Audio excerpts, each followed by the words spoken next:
Okey, bismillahirrahmanirrahim. Assalamualaikum warahmatullahi wabarakatuh dan salam sejahtera. Kita sambung kembali dalam pembelajaran pada hari ini. Seperti mana yang saya maklumkan tadi, kita dah berada di bahagian akhir tajuk graf gerakan. So, seterusnya cikgu nak sambung dan nak mengajak kamu untuk melihat soalan dalam tajuk graf gerakan yang berorientasikan soalan SPM. Jadi ini kamu boleh rujuk pada buku kerja kamu juga, pada muka surat 111. 111.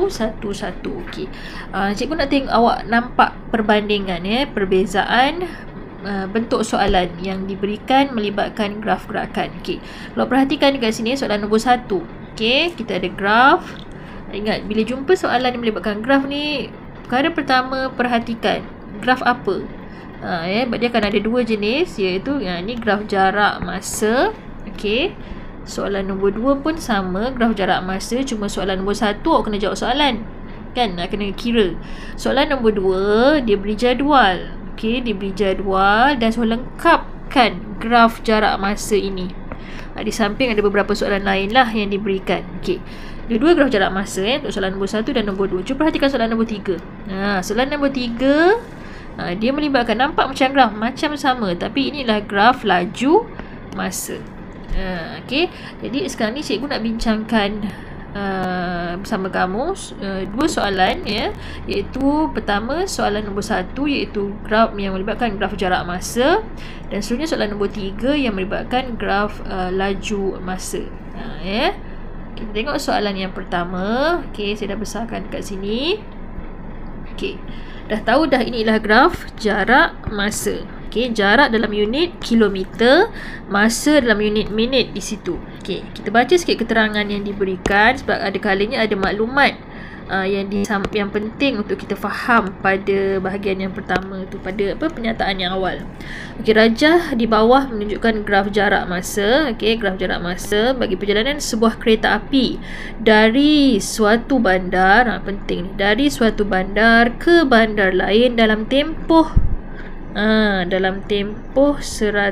minit. Itu silap ni, bukan 100 minit ni, sebab kalau graf ni sampai 120 ni, dalam tempoh masa 120 minit. Itu je maklumat awal. Kita tengok kat sini. Graf dia yang mana? Graf dia bermula di sini. Pada 150 tu, ni sini.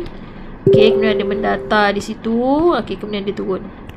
Dia kata graf ini melibatkan jarak masa dari satu bandar ke bandar lain. Dari satu bandar ke bandar lain. Kita boleh katakan bandar yang ni ialah bandar A, ini ialah bandar lain, ialah bandar B. Kat mana kedudukan bandar A dan bandar B? So, bila dari tu mana titik pertama dia mula bergerak. So, di 150 kan. So, maknanya di sini ialah kedudukan bandar A. Manakala di akhirnya itu ini ialah kedudukan bandar B. Ni bandar B.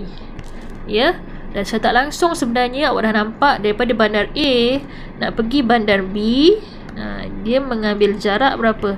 150. 50 tolak sifar 50. Jarak daripada bandar A ke bandar B. Itu cara mentafsir graf jarak masa. Soalannya, kita terus pergi pada soalan lah sebab awak dah belajar dah sebelum ni. Nyatakan tempoh masa dalam minit apabila kereta api itu tidak bergerak. Kalau masih ingat sebelum ni, kat mana pada graf ini yang menunjukkan keadaan dia statik atau pegun ataupun tidak bergerak. Bagi graf jarak masa, keadaan tersebut ditunjukkan pada graf dalam keadaan graf itu mendata. Kalau graf jarak masa dia mendata, itu keadaan di mana ianya kenderaan tersebut ataupun zarah tersebut berhenti, pegun, berehat. Itu keadaannya. Kalau graf laju masa, mendatar itu menunjukkan laju yang seragam. Itu beza dia. So tempoh masa, dia tanya tempoh masa. Nyatakan tempoh masa. So bila tempoh masa, kita tengok pada paksi masa lah, paksi masa yang belah bawah. So sepanjang garisan kuning ni, ni daripada minit ke 50 hingga ke minit 80 itu dia berhenti ataupun tidak bergerak. So tempoh masanya berapa? Mestilah yang besar tolak yang kecil, 80. Jadi jawapan di sini ialah untuk soalan A. Nak tulis ayat boleh tak boleh, tak apa, ni matematik kan. Jadi boleh buat 80 tolak dengan 50. So jawapannya adalah 30 minit. Sebab soalan nak minit. Tapi contohlah soalan kata, tanyakan tempoh masa dalam jam apabila kereta api itu tidak bergerak. So awak dapat jawapan dalam minit. So bila dia minta dalam jam, kena convert lah, kena tukar. 30 minit sama dengan berapa jam? 30 minit bersamaan setengah jam ataupun 0.5 jam. Tu kena peka pada soalan. Okey. Alright, kita teruskan pada soalan B. Okey. Hitung laju. Okey, hitung laju dalam kilometer per jam kereta api itu bagi tempoh 50 minit yang pertama. Okey. Mana keadaan yang menunjukkan 50 minit yang pertama? Nampak ni 50 minit kan? Bila yang pertama so daripada mula lah. So daripada sini sampai sini. Ni graf yang menunjukkan pergerakan 50 minit pertama. Soalannya apa? Soalannya ialah hitung laju. Ini graf jarak masa ya. So macam mana nak kira laju? Macam nak kira laju? Ingat formula laju. Okey, laju bersamaan jarak bahagi masa. Laju ialah jarak bahagi masa. So berapa jarak dia 50 minit pertama? So tengok 50 minit pertama, grafnya daripada ni sampai sini je kan. Daripada ni sampai ni sahaja. So jarak dia yang ni je lah, jangan kait yang lain. Macam dapat yang ni, jarak dia ialah 150 tolak dengan 70. 150 tolak 70 dapat berapa? 80. Okay, jadi yang 80 ni lah yang kita nak bawa pergi dekat sini. Okay, so sama dengan 80 bahagi dengan masa. Berapa masa yang dia ambil ni? Ni 50 ni. 50 tolak kosong ni kan, sepanjang ni. So 50 tolak kosong 50. Okay, 50 ni dalam unit apa? 50 dalam unit minit. Balik pada soalan.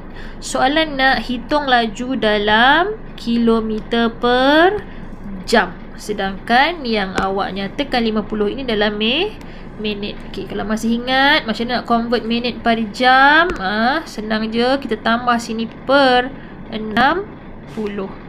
Okey, kemudian pasti kat tutup kurungan macam ni. Okey. Tak reti nak kira, saya ajar guna apa? Okey, kita guna calculator. Okey. Kita guna calculator. Mana calculator ni? Okey, kita buat keluar calculator.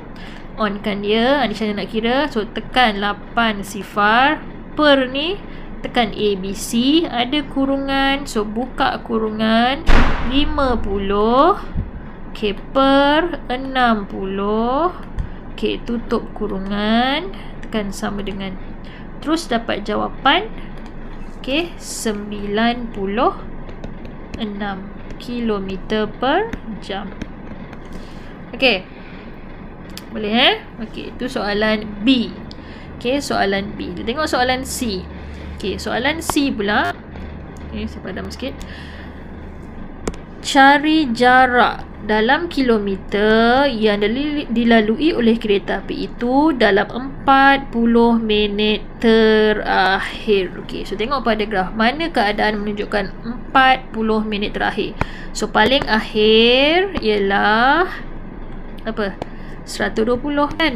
40 minit terakhir mana 120 tolak 40. 120 tolak 40 ialah 80. So makna ni antara 80 hingga 120 tu je dia nak kat sini ni, antara ni sampai sini. Mari kita nak refer ataupun kita nak fokus pada garis graf yang terakhir.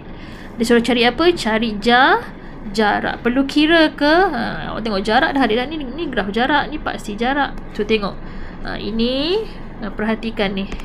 Ini membawa pada apa? 70. Ini membawa pada apa? Sifar. So berapa jarak dia? 70 tolak sifar, jawapannya ialah 70. Soalan C mudah. So sama nak tunjukkan jalan kerja. Jarak bersamaan, okey, 70 tolak sifar. So jawapannya ialah 70 km. Okey, jadi untuk soalan yang melibatkan graf jarak masa sebenarnya lebih mudah. Mudah difahami, tak banyak sangat pengiraan yang sukar lah. Okey, fahamkan dulu. Ni soalan penyelesaian masalah yang melibatkan graf jarak masa. Okey, kejap lagi kita sambung dengan soalan nombor 3, ya, penyelesaian masalah yang melibatkan graf laju masa. Okey, kalau siapa yang dah boleh cuba buat dulu soalan nombor 3, ya, sebelum saya upload balik lah, dari segi penerangan untuk soalan nombor 3. Okey.